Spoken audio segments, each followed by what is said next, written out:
Assalamualaikum warahmatullahi wabarakatuh.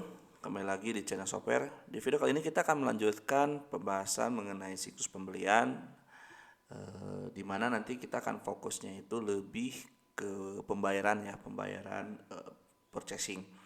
Baik itu nanti via purchase order ataupun via purchase invoice. Oke, mungkin di video pertama kita juga pernah melakukan payment ya, payment yang paling sederhana. Kita akan coba ulangi lagi ya, biar kita bisa nge-refresh.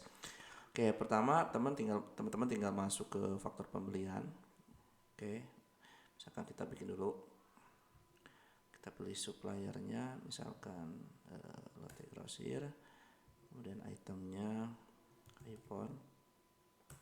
Oke, misalkan 5, harganya 10 juta. Oke, setelah itu kita simpan. Oke, kita submit. Ya. Nah, ketika kita bikin purchase invoice, sebetulnya ini sudah diakui sebagai hutang ya. Jadi kalau kita cek nanti di daftar hutang gitu ya. Nah, Lotte Grosir 0020. Nah, ini coba ini. Nah, ini Lotte Grosir dengan invoice belakangnya 0020 punya nilai outstanding sebesar 50 juta gitu ya, 50 juta dan belum terbayarkan. Nah, kita akan melakukan pembayaran. Kita balik lagi ke faktur pembelian. Nah, ini statusnya unpaid. Oke, kita klik payment. Nah, nanti kita akan diarahkan ke halaman payment entry ya, tetapi datanya itu sebenarnya udah terduplikasi gitu ya, jadi udah masuk otomatis. Kita tinggal pilih mode of paymentnya saja, misalkan menggunakan bank draft. Setelah itu kita akan bayar full total. Oke, setelah itu ini karena pakai bank, kita pakai reference, isi aja satu dulu, simpan, oke, submit. Oke, kita sudah submit. Kita balik lagi ke sales invoice-nya, maaf, purchase invoice-nya ya, bisa lewat ini. Nah, maka statusnya adalah paid, sudah lunas. Oke, bagaimana kalau kasusnya bayar sebagian gitu ya? Nah, untuk bayar sebagian sebetulnya hampir mirip ya. Jadi bedanya ketika paid amount-nya itu hanya diinput sebagiannya saja. Oke, kita akan coba biar cepat kita akan duplikat purchase invoice ini ya. Kita tinggal bisa klik titik 3, duplikat. Nah, udah otomatis. Kita samakan saja, kita tinggal simpan. Oke, submit. Setelah itu kita bikin payment. Ininya bank. Nah, tadi kan 50 juta ya, misalkan kita pengen bayar 10 juta dulu. Oke, ini jangan lupa satu. Atau sebetulnya ini harusnya nomor reference bank ya, nanti fungsinya buat pencocokan atau bank reconcile. Oke, ini kurang. Nah, simpan. Oke, jadi tagihannya itu 50 juta, otomatis outstandingnya 50 juta, terus kita alokasikan 10 juta untuk pembayaran. Oke, kita simpan. Nah, maka kalau kita masuk lagi ke purchase invoice-nya, ini harusnya jadi partly paid, jadi atau bayar sebagian. Kalau kita scroll ke bawah, nanti kelihatan nih. Ini total invoice-nya, ini adalah standing atau yang sudah atau yang belum terbayarkan atau masih punya tanggungan gitu. Dan kalau kita cek di daftar hutang pun harusnya ini terlihat ya. Nah, ini grosir ini secara invoice 50 juta yang sudah terbayarkan 10 juta dan outstandingnya 40 juta. Nah, kurang lebih seperti itu. Oke, baik, kasus berikutnya adalah bisa nggak sih kita bayarnya itu sekaligus beberapa invoice. Nah, untuk membayar sekaligus beberapa invoice, kita tidak bisa melakukan seperti tadi gitu ya. Jadi kayak misalkan masuk ke sini, klik, terus kemudian create payment. Itu tidak bisa, karena kalau cara seperti ini dia hanya akan satu invoice aja yang akan dibayarkan. Nah, caranya adalah kita lewat payment entry. Nah, sebelumnya kita coba dulu bikin beberapa, misalkan yang ini sekaligus saja ya, kita duplikat lagi. Kita bisa pakai Command D atau Ctrl D untuk menduplikasi biar lebih cepat gitu ya. Ini fitur yang sangat luar biasa sekali. Oke, submit. Nah, di sini kita sudah punya 2 invoice ya. Sebenarnya masih ada yang lain sih. Tapi nanti kita akan coba membayarkan 2 invoice ini. invoice dengan nomor belakang 22 dan 21. Yang satu belum bayar sama sekali, yang satu masih sebagian. Oke, kita masuk ke payment entry. Teman-teman bisa lewat sini pencarian atau bisa juga lewat sebelah kiri ya, sama aja. Oke, kemudian kita klik add payment entry. Tipe paymentnya adalah pay karena kita mau bayar. Mode of paymentnya adalah bank. Terus kemudian supply-nya siapa? Nah, supply-nya tadi itu Lotte Grosir ya. Nah, kita mau bayar berapa nih gitu kan. Nah, kita isi aja dulu misalkan 1 juta, kemudian kita klik get outstanding invoices.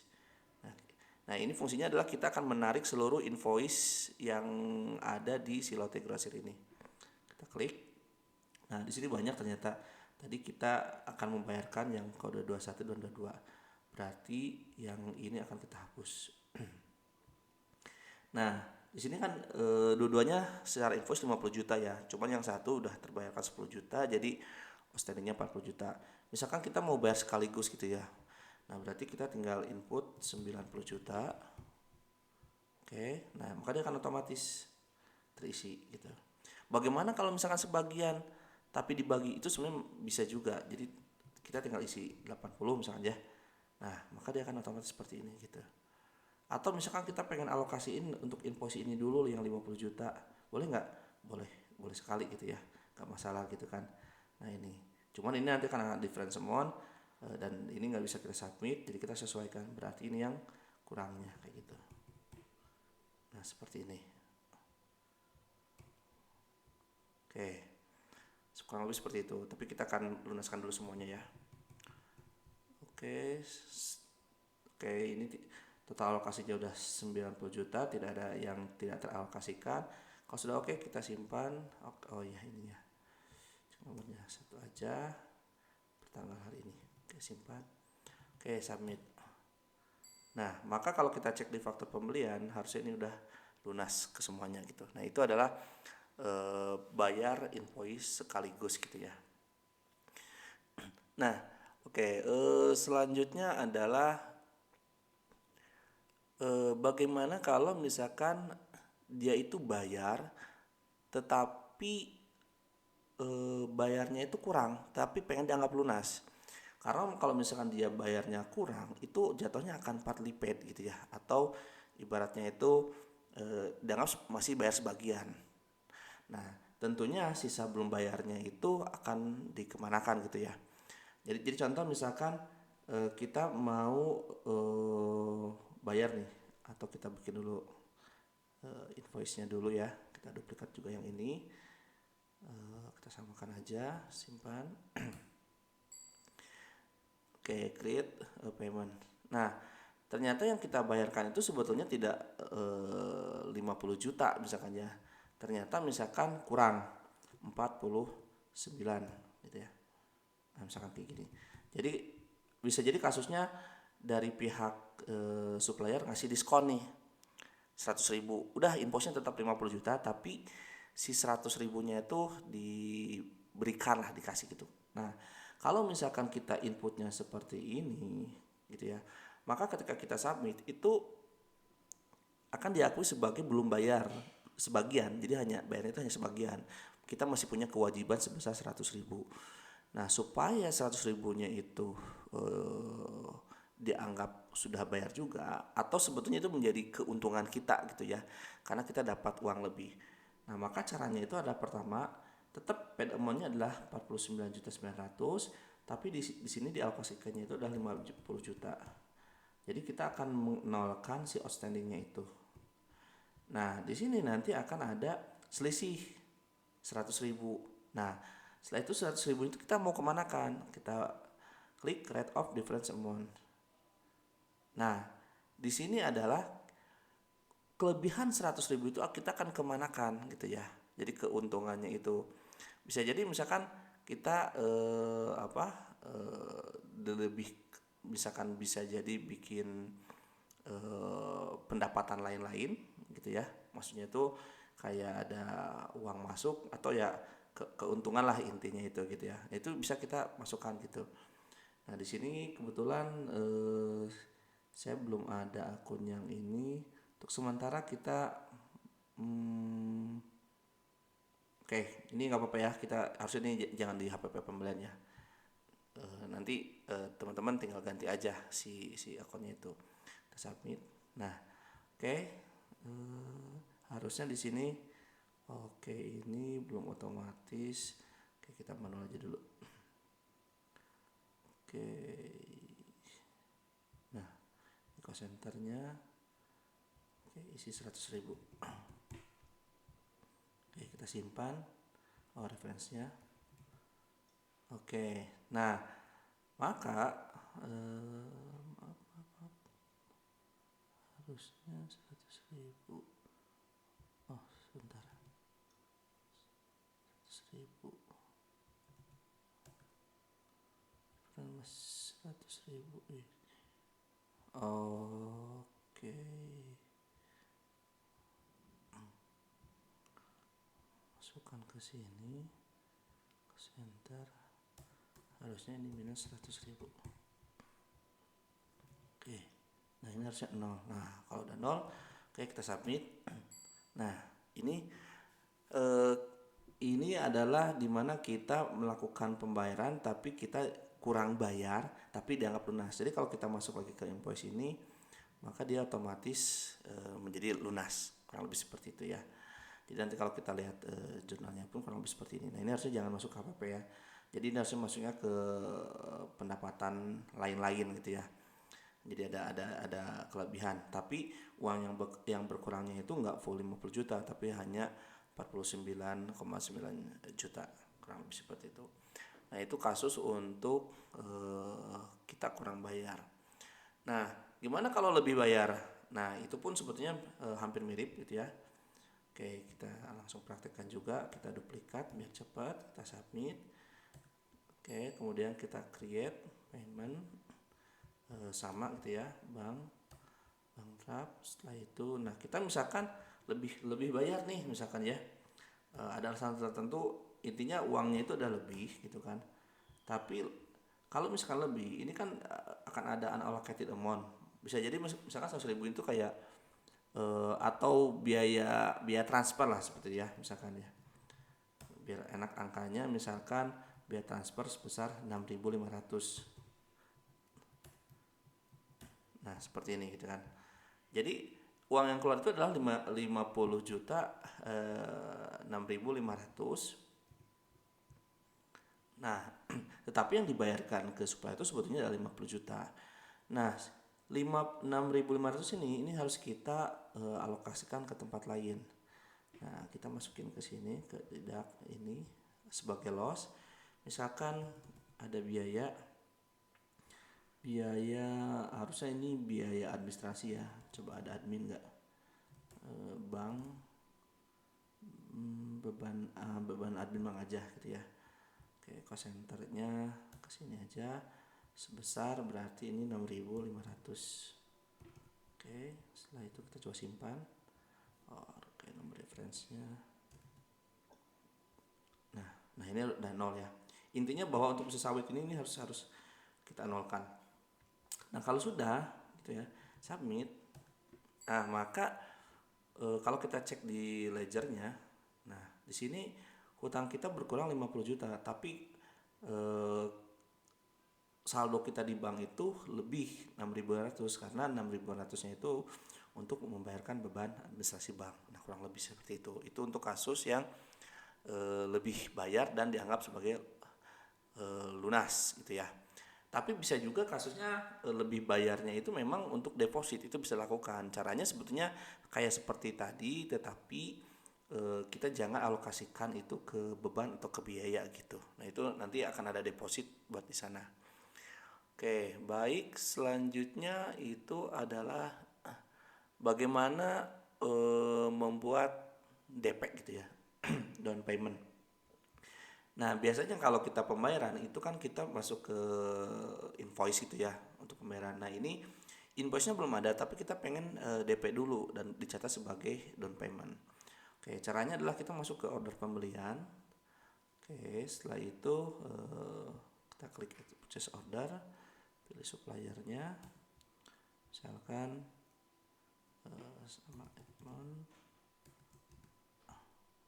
Oke, 5 seharga 10 juta atau 3 aja biar variasi. Oke, warehouse-nya start aja. Oke, ini 30 juta ya, simpan.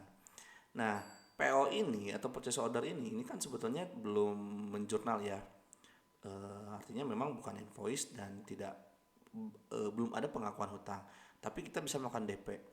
Nah, caranya gimana? Sebetulnya kita tinggal klik create payment. Oke, kita masukkan sama seperti biasa. Misalkan kita mau nge-DP-in 10 juta. Oke, setelah itu kita simpan. Oke, submit. Nah, kita kemudian cek di sini di purchase order. Oke, ini belum refresh, kita refresh dulu. Nah, ini harusnya PO ini nilainya adalah 30 juta. Nah, nanti di sini akan ada advance paid gitu ya. Advance paid itu maksudnya itu adalah DP gitu ya, bahasa lainnya itu down payment. Artinya bahwa invoice ini itu PO ini tuh bernilai 30 juta tapi ada DP 10 juta. Nah, gimana nanti pembuatan invoice-nya gitu ya. Nah, nanti dari sini teman-teman tinggal create purchase invoice misalkan ya. Kita skip dulu purchase receipt-nya. Nah, nanti di bagian payment ini harusnya ada warning. Nah, warning ini artinya adalah PO ini atau purchase invoice berasal dari PO ini tuh punya DP yang terikat gitu dan itu bisa dipakai. Jadi sebetulnya DP-nya itu bisa dipakai atau bisa enggak juga. Tapi karena DP ini emang terikat dengan PO-nya, kita bisa tinggal panggil. Kita klik advance payment, kita klik get advance paid. Nah, maka kita bisa narik nih. Tapi kita juga bisa sebetulnya tanpa narik pun si DP tersebut. Artinya nanti invoice-nya bakal full 30 juta. Tapi karena kita punya DP 10 juta, kita tarik, nah kita simpan, oke kita submit. Nah, maka otomatis invoice ini akan berstatus partly paid karena sudah terbayarkan sebelumnya 10 juta yang ada DP. Jadi nanti outstandingnya tinggal 20 juta. Nah, kurang lebih seperti itu untuk pembuatan down payment gitu ya. Jadi yang bisa seperti itu. Nah, bisa nggak kita atau kasus lainnya adalah deposit gitu ya. Jadi memang belum ada PO, intinya sih pengen deposit dulu. Nah, itu bisa kita lakukan itu dengan cara masuk ke pembayaran ya, ke pembayaran. Nah, kemudian kita klik add payment entry. Nah, terus kemudian kita ininya harus pay ya, bayar ininya bank misalkan. Oke, kita mau bayar DP ke siapa nih supaya misalkan ke Sari Nusantara Jaya Depok sebesar berapa? Misalkan kita mau nyimpan DP 5 juta. Simpan. Oke, ininya simpan. Nah, di sini kita punya DP sebesar 5 juta. Jadi kalau kita cek ledgernya, nah terlihat seperti ini ya. Gitu. Nah, jadi kurang lebih seperti ini. Nah, nanti DP ini bisa kita pakai di transaksi invoice berikutnya. Nah, di sini misalkan kita mau bikin purchase invoice, kita duplikat aja biar cepat. Nah, simpan, klik payment, kita get advance paid. Oh, maaf, ini kayaknya suppliernya beda. Coba lihat dulu suppliernya siapa ini. PT Suri Nusantara Jaya Depok. Oh, kita bikin baru aja. PT Sari Nusantara. Nah, ini kayak misalkan 10 juta. Oke, simpan. Nah, kayak di sini kita bisa tarik DP-nya. Nah, seperti ini. Jadi nanti DP-nya bisa dipakai untuk depositnya itu bisa dipakai untuk pembayaran invoice berikutnya. Nah, kurang lebih itu payment di siklus pembelian dan nanti tentunya bakal beda juga di penjualan. Walaupun sebenarnya secara konsep sih mirip-mirip aja gitu ya, tinggal lawannya aja dibalik aja karena fungsi payment ini tuh dia multi purpose ya. atau multifungsi. Jadi bisa untuk pembayaran, bisa untuk penerimaan uang juga gitu atau transfer dana. Nah, kurang lebih seperti itu. Oke, mungkin ada satu kasus lagi adalah gimana kalau misalkan saya tuh pengen bayar invoice yang udah ada dan payment yang udah ada gitu. Jadi bukan buat dari yang baru. Oke. Ini kita batalkan saja ya. Berarti ini DP-nya sudah ada gitu ya. Atau depositnya sudah ada, kita hapus. Kita bikin baru lagi yang tadi misalkan. Tapi ini kasusnya adalah kita tidak langsung tarik gitu ya. Oke. Simpan. Jadi kita nggak langsung narik dari sini, kita langsung simpan. Nah, padahal oh maaf ini salah supplier, harusnya bukan ini. Harusnya yang ini.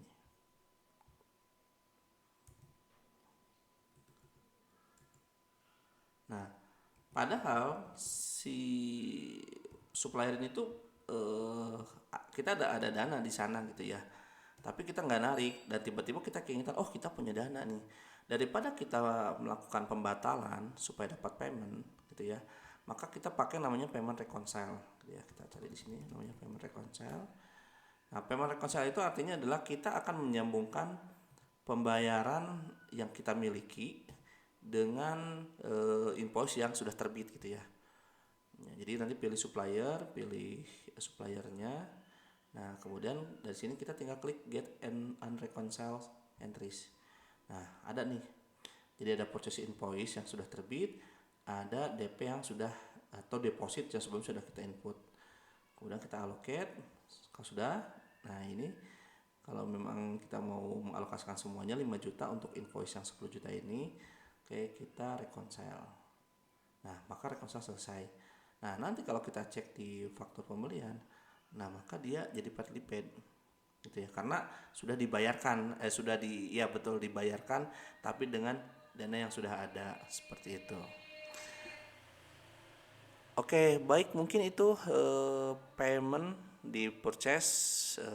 Kalau teman-teman punya kasus yang lain yang belum saya jelaskan atau mungkin atau punya cara lain yang memang lebih baik gitu kan, feel free aja ya untuk komen, jadi kita bisa saling belajar. Oke, baik, terima kasih sebelumnya sudah nonton video ini. Mudah-mudahan bermanfaat bagi teman-teman yang sedang belajar ERP, terutama di software ERP. Terima kasih. Assalamualaikum warahmatullahi wabarakatuh.